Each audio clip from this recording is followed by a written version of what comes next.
अस्सलाम वालेकुम, तुसी वेख रहे हो ਇੱਥੇ ਰੱਖ ਨਿਊਜ਼ ਤੇ ਮੈਂ ਆ ਮੁਹੰਮਦ ਸਾਦ।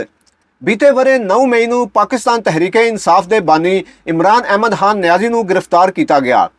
ਇਮਰਾਨ ਖਾਨ ਦੀ ਗ੍ਰਿਫਤਾਰੀ ਤੋਂ ਬਾਅਦ ਤਹਿਰੀਕੇ ਇਨਸਾਫ ਦੇ ਆਗੂਆਂ ਤੇ ਕਾਰਕੁਨਾਂ ਵੱਲੋਂ ਮੁਲਕ ਭਰ ਵਿੱਚ ਰੋਸ ਮੁਜ਼ਾਹਰੇ ਕੀਤੇ ਗਏ।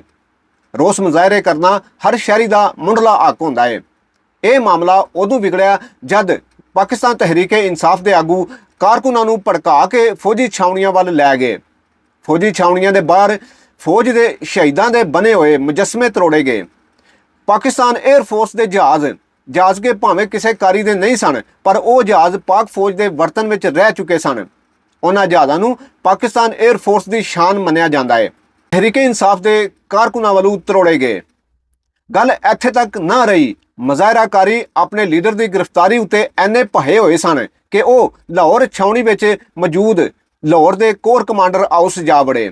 ਉੱਥੇ ਜਾ ਕੇ ਭੰਨ ਤਰੋੜ ਸ਼ੁਰੂ ਕਰ ਦਿੱਤੀ। ਜਿਸ ਦੇ ਹੱਥ ਜੋ ਲੱਗਿਆ ਕੱਛੇ ਲਾ ਕੇ ਤੇ ਨੱਸ ਦੌੜਿਆ। ਫ੍ਰਿਜ ਵਿੱਚ ਪਿਆ ਹੋਇਆ ਸਲੂਣਾ ਤੱਕ ਨਾ ਛੱਡਿਆ।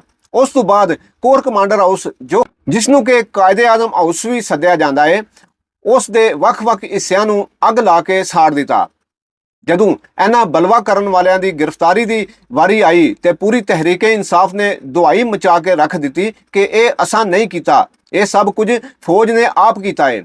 ਜਦੋਂ ਇਹਨਾਂ ਕੋਲੋਂ ਪੁੱਛਿਆ ਜਾਂਦਾ ਹੈ ਕਿ ਤੁਹਾਡੇ ਆਪਣੇ ਲੀਡਰ ਇਹਨਾਂ ਧੰਗਿਆਂ ਦੀ ਆਪ ਅਗਵਾਈ ਕਰ ਰਹੇ ਸਨ ਤੇ ਫਿਰ ਵੀ ਉਹ ਬਿਨਾਂ ਕਿਸੇ ਸਬੂਤ ਤੋਂ ਇਲਜ਼ਾਮ ਪਾਕਿਸਤਾਨ ਫੌਜ ਉੱਤੇ ਲਾਉਂਦੇ ਨੇ। ਇਹਨਾਂ ਧੰਗਿਆਂ ਨੂੰ 1 ਸਾਲ ਪੂਰਾ ਹੋ ਗਿਆ ਹੈ। ਮੁਲਕ ਦੇ ਵੱਖ-ਵੱਖ ਸ਼ਹਿਰਾਂ ਵਾਂਗੂ ਪੰਜਾਬ ਦੇ ਜ਼ਿਲ੍ਹਾ ਗੁਜਰਾਤ ਵਿੱਚ ਵੀ ਪਾਕ ਫੌਜ ਦੇ ਹੱਕ ਵਿੱਚ ਕਸ਼ਮੀਰ ਮੂਵਮੈਂਟ ਤੇ ਗੁਜਰਾਤ ਦੇ ਸ਼ਹਿਰੀਆਂ ਵੱਲੋਂ ਰੈਲੀ ਕੱਢੀ ਗਈ, ਜਿਸ ਵਿੱਚ ਗੁਜਰਾਤ ਸ਼ਹਿਰ ਦੇ ਵੱਖ-ਵੱਖ ਸ਼ੋਭਾ ਜ਼ਿੰਦਗੀ ਨਾਲ ਸੰਬੰਧ ਰੱਖਣ ਵਾਲੇ ਸ਼ਹਿਰੀਆਂ ਦੀ ਵੱਡੀ ਗਿਣਤੀ ਨੇ ਸ਼ਿਰਕਤ ਕਰਕੇ ਪਾਕ ਫੌਜ ਨਾਲ ਮੁਹੱਬਤ ਦਾ ਇਜ਼ਹਾਰ ਕੀਤਾ। ਇੱਥੇ ਤੱਕ ਕਿ ਸਕੂਲ ਦੇ ਪੜਿਆਰ ਬਾਲਾਂ ਨੇ ਵੀ ਇੱਕ ਵੱਡੀ ਗਿਣਤੀ ਵਿੱਚ ਇਸ ਰੈਲੀ ਵਿੱਚ ਸ਼ਿਰਕਤ ਕਰਕੇ ਦੱਸਿਆ ਕਿ ਮੁਲਕ ਦਾ ਮੁਸਤਕਬਲ ਪਾਕ ਫੌਜ ਦੇ ਨਾਲ ਹੈ। ਇਸ ਰੈਲੀ ਦਾ ਪ੍ਰਬੰਧ ਕਰਨ ਵਾਲਿਆਂ ਦਾ ਕਹਿਣਾ ਸੀ ਕਿ ਪਾਕਿਸਤਾਨ ਫੌਜ ਹੈ ਤੇ ਪਾਕਿਸਤਾਨ ਹੈ, ਪਾਕਿਸਤਾਨੀ ਫੌਜ ਤੋਂ ਬਗੈਰ ਅਸੀਂ ਕੁਝ ਵੀ ਨਹੀਂ ਹੈ। ਇੱਕ ਸਾਹਿਬ ਦਾ ਇਹ ਵੀ ਕਹਿਣਾ ਸੀ ਕਿ ਅਗਰ ਪਾਕਿਸਤਾਨ ਫੌਜ ਨਾ ਹੁੰਦੀ ਤੇ ਪਾਕਿਸਤਾਨ ਦੇ ਸਿਆਸਤਦਾਨਾਂ ਨੇ ਮੁਲਕ ਨੂੰ ਵੇਚ ਕੇ ਹੋਰੇ ਕਦੂ ਦਾ ਕਿਸੇ ਪਾਸੇ ਲਾ ਦਿੱਤਾ ਹੋਣਾ ਸੀ। ਪਾਕਿਸਤਾਨ ਫੌਜ ਹੈ ਤੇ ਅਸੀਂ ਸੁੱਖ ਦੀ ਨੀਂਦਰ ਸੌਂਦੇ ਹਾਂ। जिंदाबाद पाकिस्तान जिंदाबाद। मैं कि आज पाक फौज के साथ इजहार यकजहती के लिए गुजरात की सिविल सोसाइटी यहाँ पे इकट्ठी हुई है, जिसमें मोहम्मद बरादरी भी शाना बशाना साथ खड़ी है। पाक फौज की कुर्बानियाँ जो है उसकी मिसाल मैं आपको 1947 से शुरू करता हूँ। 1947 से जब हमारे आबाओ अजदाद पाक फौज के पहले जो वहाँ पे कत्ल वारत हुई, वहाँ पे कुर्बानियाँ हुई, उनका तसलसल पाक फौज ने संभाल लिया। फिर 1965 में 1971 में कारगिल में शाना बशाना चलते रहे और पाकिस्तान को जो है नाकाबिल तस्खीर बना दिया। जो पाकिस्तान के देरीना मसाइल थे वो भी पाक फौज ने हल किए। हमसे ज़्यादा इनको कोई नहीं जानता क्योंकि हम मोहम्मद डिस्ट्रिक्ट के रहने वाले हैं। मोहम्मद डिस्ट्रिक्ट में जो हमारे एक सुरान वैली गांव है, वहाँ पे एक दिन में 150 पाक फौज के अफसरान ने जामे शहादत नोश किया।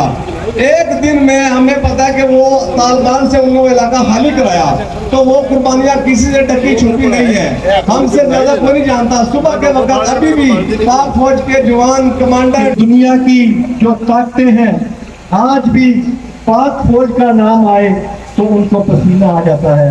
जिनका मुकाबला दुनिया की ये ताकतें नहीं कर सकती। ये चंद मुट्ठी पर अफराद इस मुल्क का अमन तबाह करना चाहते हैं।